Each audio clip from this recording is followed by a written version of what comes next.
I don't know if what happened to me was the work of the devil himself or if the Maltese Inquisition simply managed to twist reality until it shattered into nightmares.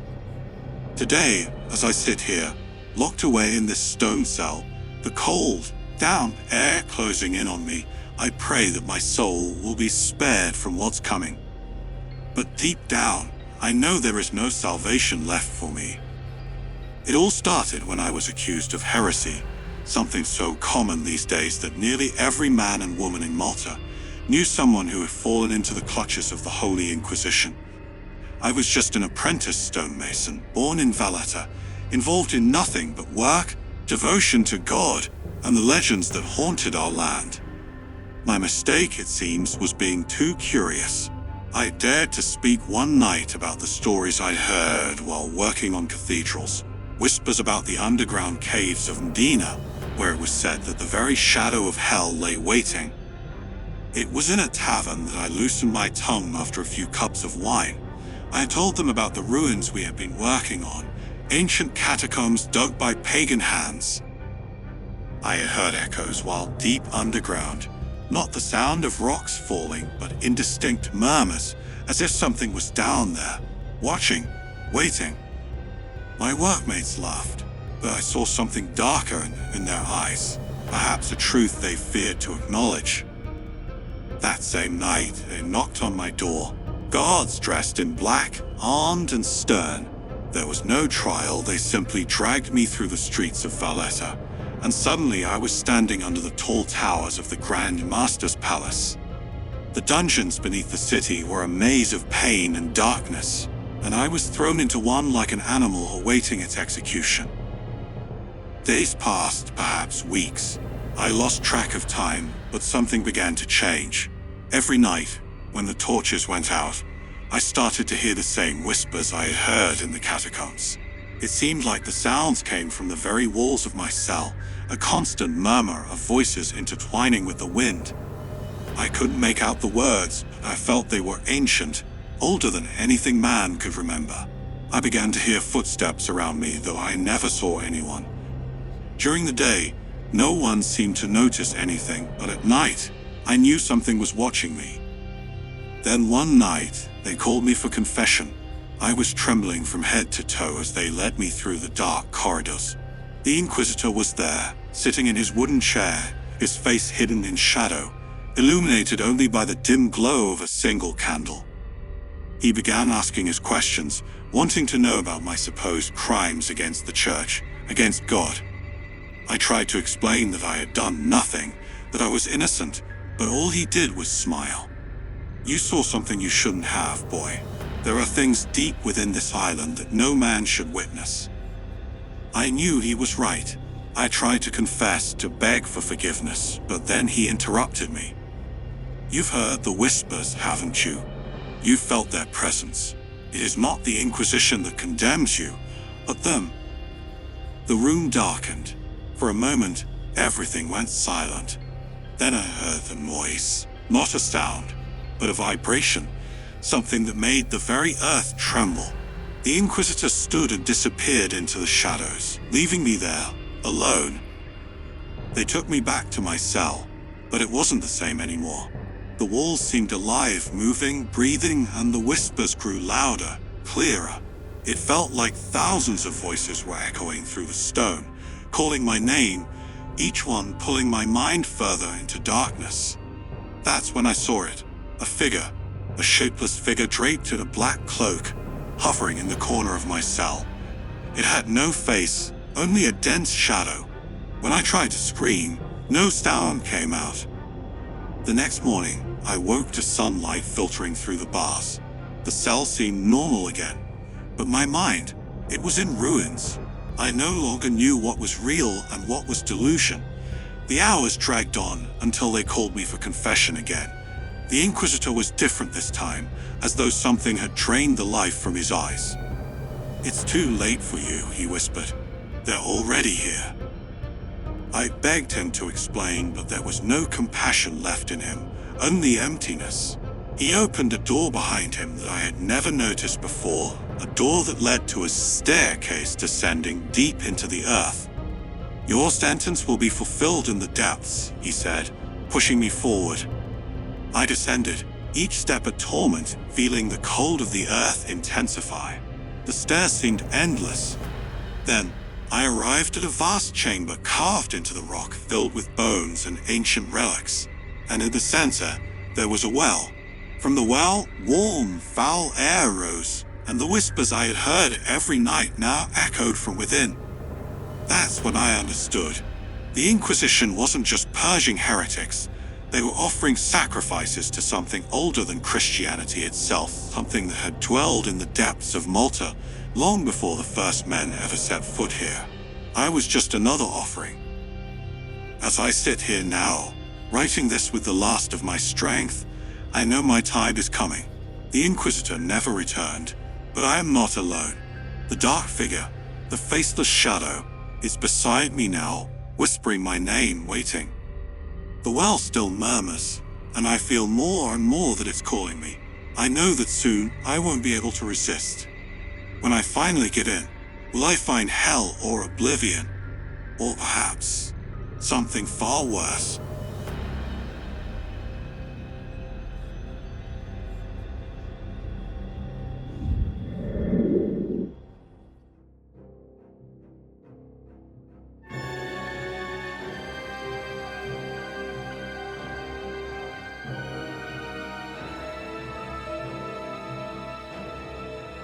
I arrived at the monastery of São Miguel in the harsh winter of 1348.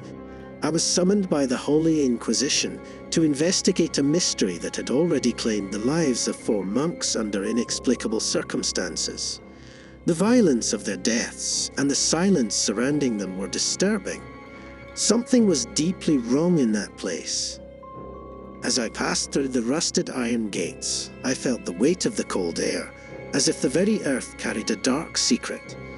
The monastery was an imposing structure, its stone walls worn down by centuries, and its towers rising against the leaden sky. But it was in the silence and the gloom of its interior that the real terror seemed to hide. I was greeted by the abbot, an aged and taciturn man, whose eyes carried the burden of a fear he dared not name. He led me through the courtyard to the central church, where a sacred relic had recently been rediscovered after centuries of being forgotten. An ancient cross, worn by time, yet still bearing dark stains that the monks claimed were blood. This relic, buried in a crypt beneath the altar, had been exhumed after a monk claimed to have received a vision during prayer, showing him where it was hidden. It was at that moment that the horrors began. Every monk who had touched or prayed near the cross had died a horrific death. First, their bodies became feverish, their eyes turned mad, and then came endless screams that echoed throughout the abbey until their final moments of agony. I decided to investigate, but something about the cross deeply unsettled me. There was a metallic smell in the air, as if the very blood had soaked into the space. I felt a chill, and I noticed that the dark stains on the wood seemed fresh, as though the blood continued to slowly seep from an ancient, still open wound. That night, I dreamed of the cross. In my dream, it was not an inert object, but a living presence, breathing, pulsating with a malevolent energy. I saw shadows moving around it, human figures distorted by pain and despair. I awoke drenched in cold sweat, my heart racing, feeling the icy touch of death close by. The next day, I discovered that one of the younger monks had disappeared. His quarters were ransacked, the bed soaked with sweat, and the only clue was a trail of wet footprints leading toward the crypt beneath the church. With a heavy heart, I descended into the depths of the crypt. Each step echoed like a muffled scream. When I reached the bottom, I saw something that froze my blood. The young monk was kneeling before the cross, but his body was immobile, rigid like a statue. As I approached, I realized his eyes were wide open, staring into the void as if he had witnessed something beyond human comprehension. Blood dripped from his mouth, as though something inside him had been corrupted to its very core. It was then that I felt it. The cross was watching me. The weight of the cursed bore struck me with full force. The relic was no sacred blessing, but a trap. It was a remnant of a long-forgotten pagan ritual, a blood offering that should never have been unearthed. Each monk who succumbed to madness and death was merely another sacrifice to feed the cross, to keep it alive. I knew I had to destroy it. I couldn't let more souls be taken. But as I tried to approach, the atmosphere changed. The air around the cross grew dense, difficult to breathe, and the space around me seemed to shrink. I began to hear whispers, ancient voices, mingled in a cacophony of indistinct sounds that pressed upon me from all directions. They called me by name. In a desperate act, I pulled the young monk away from the cross, dragging his lifeless body to the entrance of the crypt. But the shadows, they were there. I saw distorted forms moving along the walls, grotesque caricatures of human beings, presences that could never be explained by words or faith. Something beyond my understanding had been awakened, and now it pursued those who dared to challenge it. I fled the crypt, sealing the entrance with boards and chains. I begged the abbot to burn the cross, but he refused, claiming it was a sacred relic, that it would protect us. There were no more deaths in the days that followed, but the evil remained. I felt the presence of the cross in my dreams, calling me back, pulling me into that infernal abyss where no soul should tread. When I left the monastery, I carried with me a terrible certainty. That cross was not proof of divinity, but of something much older and more malevolent. A remnant of a time when blood fed forgotten gods, and now it was waking again, waiting for its next victim. Even after all these years, I still hear the whispers in the darkness, and every time I close my eyes, I see the cross, always waiting, and I know that one day it will find me again.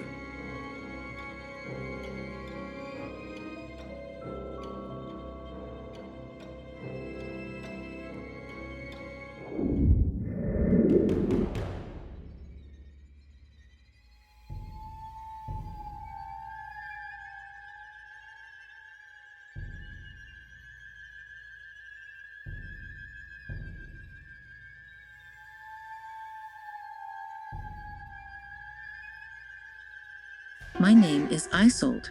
For years I served as an aide at the Abbey of Carcassonne, a city surrounded by imposing walls in the south of France. Although women could never aspire to the title of Inquisitor, there was a role to which I and others were called: to listen to the confessions of condemned heretics. And the confessions always came. I remember the winter of 1308, a year after the fall of the Cathars. The cold was biting, and the wind sweeping down from the hills seemed to carry the lament of lost souls. It was there, in the shadowy corridors of the Abbey, that the French Inquisition had taken hold, and tortured souls came to confess their supposed sins. I was in charge of a prisoner, Sister Clothilde, if she still deserved the title of sister, had been captured on suspicion of heresy. I was supposed to hear her words, persuade her to repent, but there was something in her eyes, something dark. She spoke of secrets I should never have heard. "Do you believe this place is sacred?" Clothilde asked me one night, her voice hoarse from days of torture. I did not reply. My role was not to discuss, only to listen and record. "Do you believe the Inquisitors are pure?" she continued with a smile that chilled my blood. "I saw them at night. I saw what they do while you and your sisters sleep." I turned away, unwilling to believe her words. Yet an unease began to settle in me. Night after night, her murmurs about forbidden rituals, secret pacts, and horrors hidden beneath the Abbey's sacred floors echoed in my mind. I could no longer sleep in peace. I began to wonder if the demons she spoke of were not just in her mind, but lurking, invisible, in the shadows of the Abbey. One night, jolted awake, I felt a presence beside me. I looked around, trying to identify what it was, but there was only the darkness of my small chamber. I tried to calm my heart, which beat too fast. it was just a dream. However, that night, I heard sounds I had never heard before. Light footsteps, as if someone, or something, was moving through the corridors. The echo of a distant whisper, almost a chant like a macabre prayer. I got up and walked through the labyrinth of corridors in the abbey. The walls were adorned with ancient tapestries, and a thick darkness seemed to swallow the light of the torches. That's when I saw him, a hooded man standing in the distance in one of the towers of the citadel. He seemed to be praying, but the words coming from his mouth were not in Latin. They were unlike anything I had ever heard. I felt a chill, but I did not move. I was paralyzed, as if some invisible force was holding me. Then he slowly turned his head in my direction. Under the hood, I saw something, or perhaps nothing. Just shadows and emptiness. The figure vanished in the blink of an eye. Was it real? Was it there? Or was it just a reflection of the fear Clothild had planted in my mind?